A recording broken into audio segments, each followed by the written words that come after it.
Hey guys, Pete Mundo, HeartlandCollegeSports.com. Great to be here with you as always. Time for our 5-minute recap video. We release it every Sunday on YouTube. Please subscribe to the channel. You'll get more of our content as quick as possible by subscribing to Heartland College Sports. Let's go in order. We will start West Virginia and Texas. And the biggest question, what is Dana Holgorsen doing? Or you could say Jake Spavital. What are those two guys doing with that awful play call, running Will Grier into the corner of the end zone, which ends up with his finger in like the direction I don't even want to do right now because it was so disgusting. That was a horrible play call to put him in that kind of a position. And now Grier looks like he's got to be done for the year, right, after that injury. There's only a couple of weeks left. I don't see how he's going to play this week against Oklahoma. I don't see how he's going to play in a bowl game.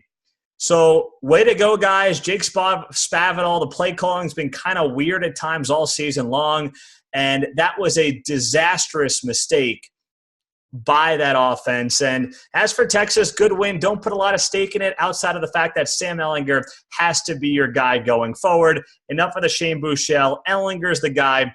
Let's move on. Next up, it was TCU and Texas Tech, and Cliff Kingsbury clearly doesn't want this job anymore. I say that tongue-in-cheek because he obviously does, but the idea that Cliff Kingsbury has a 4th and goal with his team down, what was it at that point, maybe 10 points, and decides to kick a field goal, which still left him down a touchdown. No, let's think. He was down a touchdown at this point in the game. He kicked the field goal, or tried to kick the field goal, which still left him down 4 points, even if they had kicked it successfully. Instead, Clayton Hatfield misses a total chip shot from, 23 yards, and you knew right there the momentum was all in TCU's favor, and the game was over. TCU quarterback, true freshman Shawn Robinson looked good. Not great, but for a true freshman on the road, getting thrown into that start, into that fire, I was very impressed. I was. Moving on, Iowa State and Baylor. Charlie Brewer is clearly the quarterback of the future for the Baylor Bears. You've got to be very happy if you're a Baylor fan with the idea of him running your offense going forward, the offensive line maturing, getting better. There's hope in Waco. There really is. Now you go to the other side, Iowa State, and they are still in contention for this Big 12 championship game. 32 scenarios. 4 of 32 result in Iowa State going to AT&T Stadium the following week and playing Oklahoma for a Big 12 title. That's amazing. We hope David Montgomery's somewhat healthy. It looks like the ankle, there was no structural damage, but I have a hard time seeing how he's going to play this week against Kansas State. We hope he gets a full recovery. The good news is against Kansas State's secondary, you don't really need a running back. That's the good news. Move on to Kansas State and Oklahoma State. What a letdown. These were two of the most disappointing teams in the conference coming into this game, and now Oklahoma State is the most disappointing team in the Big 12 this season.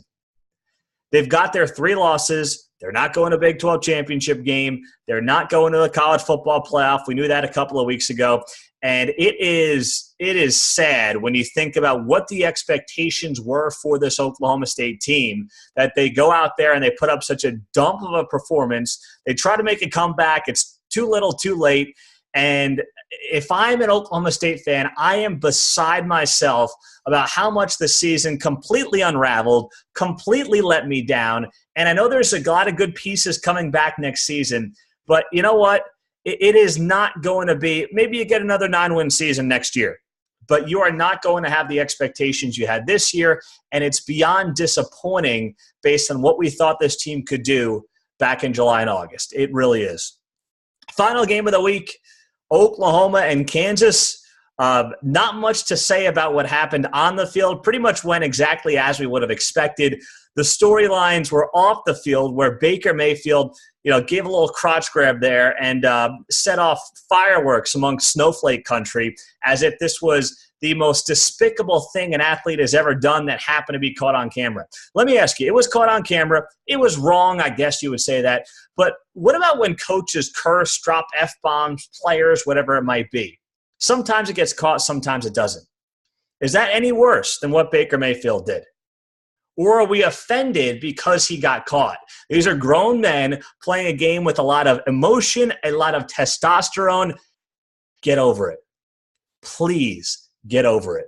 I wrote about it on the website. Go check it out, heartlandcollegesports.com. Everybody's offended by this. I can't figure out why. Go find a hobby. Thanks for watching and listening. Pete Mundo with you, heartlandcollegesports.com. Subscribe to the channel. A lot more information and videos coming your way here on Heartland College Sports.